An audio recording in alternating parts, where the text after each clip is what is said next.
Marvel vs. Capcom Fighting Collection is absolutely garbage. Capcom, how did you mess this game up, man? If any of you people have played MVC2 on the Dreamcast, you are not going to be happy with this game. Like, that's crazy that you got the high tier characters playing like they normally do, and you out here nerfing low and mid tier characters, bro. Like, come on, man. Like, how did you guys mess this game up? This is not what I remembered, bro. It's like you gotta go into this and relearn the whole game. Okay, so you just need to adapt and overcome the new mechanics. No! This game is trash, bro. And I'm actually kind of disappointed that I went out there and spent $50 on this on my Nintendo Switch just to notice these differences, man. You go to training mode, you're like, this don't work anymore, man. Like, what's going on here? Like, you actually start thinking that you trash at the game, and you're like, I don't remember being this bad. Like, what's going on here, man? I'm sorry, bro. As much as I was looking forward to this, Capcom obviously dropped the ball with this, man. Now I'm actually kind of like concerned with, the new collection that they got coming out, part 2, because at least with the Darkstalkers one, they didn't really touch much, man. But with this, bro, these were some iconic games, bro. And I don't understand as to why you would feel the need to rebalance some of the changes. Because to be honest with you guys, they ain't playing these in any tournaments, man. I'm telling you, they're going to go play MVC2 still on the Dreamcast version. Because to me, that is still the best version to play, man. They want to rebalance it. It was a broken game. Bro, you know what's even more funny? The game is more broken that they rebalanced it than if they just left the mechanics the way they was. The low and mid-tier characters, listen to me guys, are terrible in MVC2. They're even worse. Now this whole complaint like, you got 58 characters and all people want to do is use the same 8. Well, guess what? It's still the same thing. And what's even funny about it, there's no reason to want to go back and play Juggernaut and all these other low-tier, mid-tier characters because they're even worse than what they were before. Like, come on, man. I'm sorry, man. Watch you Capcom fanboys come in this comment and say, oh, Maximilian dude told me it was good. We was out here begging this for 20 years. You should be happy. They delisted it and they brought it back and it's people like you that can't appreciate anything. I mean, I guess I appreciate it for what it is, but at the end of the day, man, this is just a game that I don't see myself going back to, bro. There's just too many drastic changes. A lot of people think they're minor, but when it comes down to the meta, these are some drastic changes. The fact that Juggernaut can't do his little charge up and have his boost, I mean, at that point, what is the point even using him? He's useless now. That was the one thing that made the character kind of stand out. Like, oh, okay, I could do this glitch. I could do this method. But they felt the need to rebalance it. But then you got Magneto out here doing infinites. Iron Man doing infinites. Yeah, all that stayed the same. But everything else changed. Man, you know what, man? I ain't gonna lie, man. When Justin Wong said that they should have, like, what was he saying? Like, it was a thing when he said, like, certain characters would be certain amount of points. A ratio system.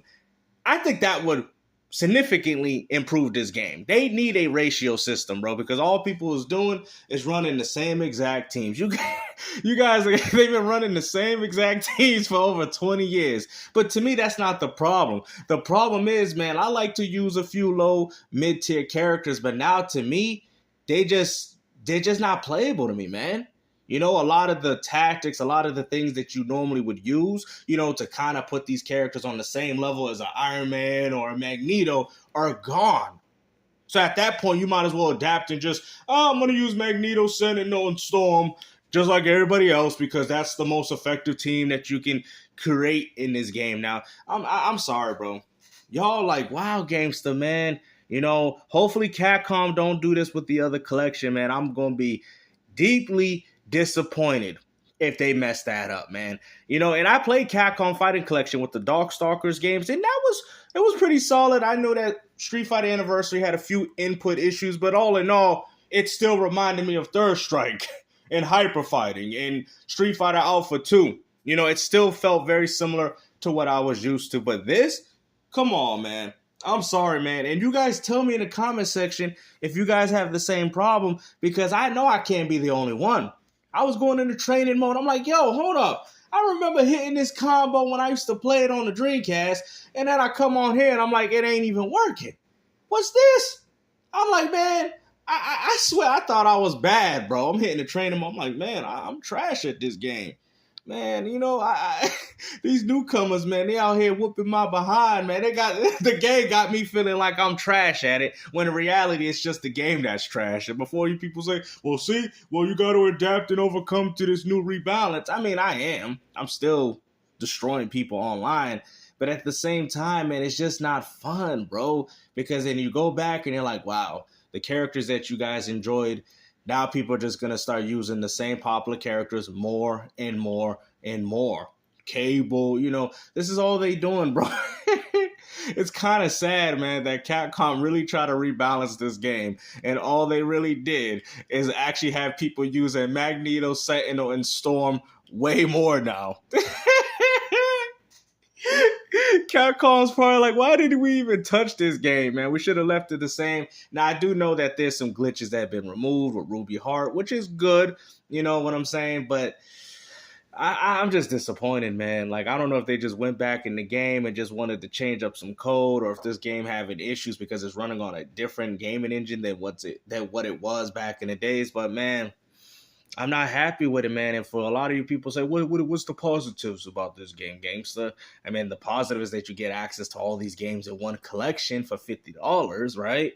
I guess that's one benefit. But if you're trying to play this game to get yourself involved in the tournament scene or really into fighting games, bro, it's just not that, bro. I'm sorry, man. I mean, I think a lot of you guys looked at this game that it was going to be the replacement of the PS3 360 Dreamcast version of MVC2, and it's just not.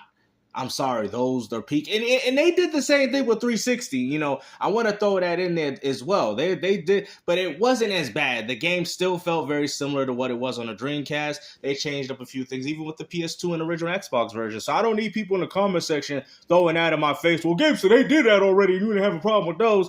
But all in all, the game still very played similar to what people remember playing it in the arcades. Now with this, it doesn't. It doesn't feel similar, man. Things just don't work like they used to. And, you know, and that's kind of concerning, man. And, like, if you was a fan of a certain character and they decided to do that to you, now you're like, oh, I got to go back to training mode and figure out, oh, man, matter of fact, he's even worse. He's not even viable anymore. Wow, like, I might as well just stop playing him and just move on to somebody else. And that's the type of vibe that this game gives, man. I mean, y'all probably like, what score would you put on this game, man? Honestly, I mean, if you're looking at it from a casual's perspective, probably an 8 out of 10, you know. But if you're talking about that hardcore gaming enthusiast that are really into fighting games, this is a 3 out of 10, bruh. I'm sorry, man. This is a 3 out of 10 because this is not something that I feel like I'm going to go back to. You know, I was planning on buying it for PlayStation, Switch, buying it on the Xbox when it came out. Now I'm just going to probably keep it on one platform, pick up probably one physical, maybe 2 physical copies when they come out, PS4 and the Switch version, and that's it, man. I'm going to end it right there and just leave it at that. I'll probably keep them sealed because I don't see myself really replaying these games. You know, I was planning on buying 2 digital versions, one for the PlayStation, one for the Xbox when it came out next year, and then one for the, for those systems. I was thinking about doing that, but I'm not doing that now. After playing it, they can patch it, they can update. It doesn't matter. At the end of the day, if that's what, I don't think they're going to do that. I think they rebalance the game in the way where it's like, this is how they want people playing Marvel vs. Capcom. This is how they want people playing it, because the problems that I'm complaining about is due to the rebalancing that they try to do with the game. They're not going to go back and patch that out, bro. If you guys really think that they're going to patch it, and on top of it, even if they do, that means that all that data that they did patch it is not on the physical cartridge. I'd still rather go play the Dreamcast versions. For all you fools that will laugh, the Dreamcast version going to lose its value, I guarantee after they see this video, you're going to see that Dreamcast version for $1,000 because that is the best version to play, man. That is the best version. I'm telling you, man, dude. I mean, that game was originally built off that board, the Naomi board, which is used on the Dreamcast, and you can tell it was designed for it, man. That's the best play to play Marvel vs. Capcom 2. I'm telling y'all right now. the Dreamcast version still reigns supreme. And hopefully, like I said, with the next collection, they do a better job, man, because I'm going to be very disappointed if Project Justice, I mean, mostly the competitive games, if they do something like this with Power Stone, I ain't really going to complain. But when it comes down to these iconic, competitive, tournament-ready type of fighting games, you gotta design them in the way that they were made, bro. You can't just go back and touch up things and rebalance, because all you're really doing is messing up the meta now. You know what I mean? But hopefully you guys enjoyed this video, man. I did not like Marvel Arcade Classics. Sorry.